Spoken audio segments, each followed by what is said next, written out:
You commute into the office on the same train each day.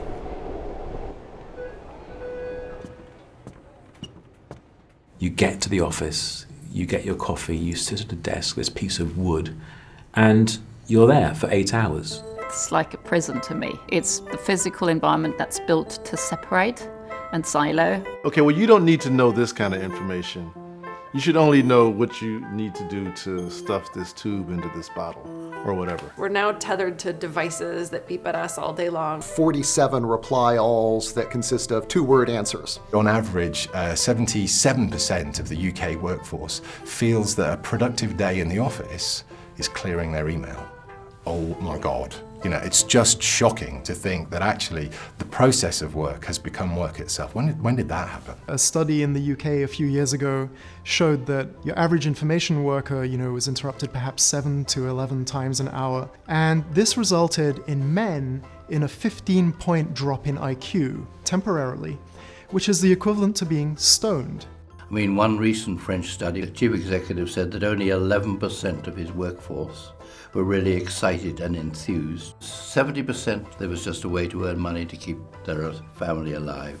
And 19% were actively prepared to sabotage the organization. They disliked it so much.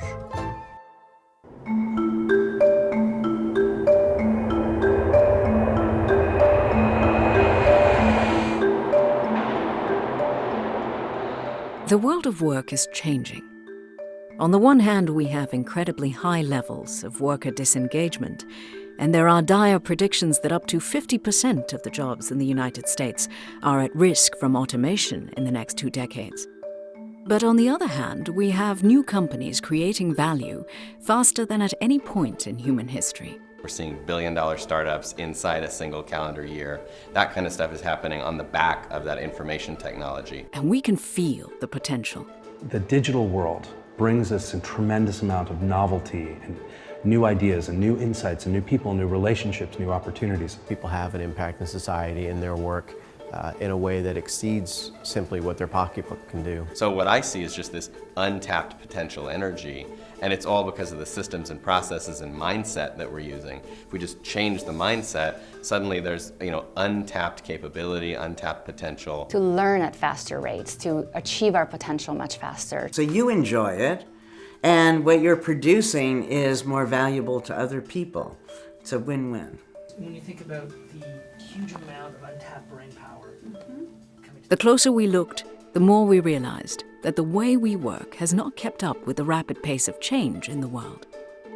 The offices and cubicles we work in, the buildings that they're placed in, the software and the hardware that we use, they're really all designed for a world of information scarcity.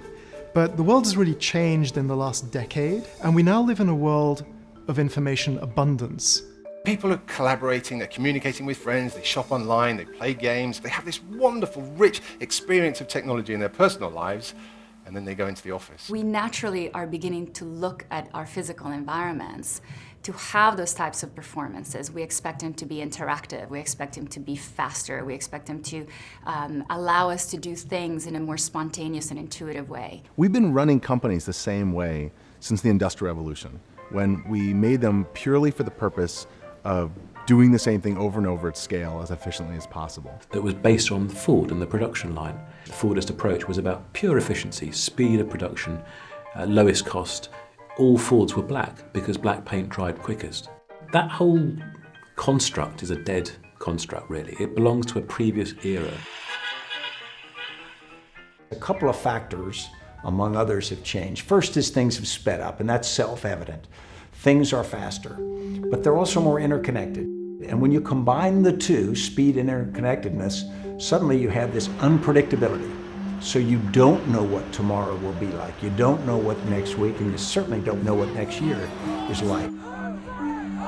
This world of information abundance, it's really defined on the one hand by this sense of being overwhelmed by constant communications and this constant flood of data and us having to cope with it. And on the other hand, it's defined by the immense creative possibilities. So I think what we're seeing is that the world of work is undergoing what I call a structural shift.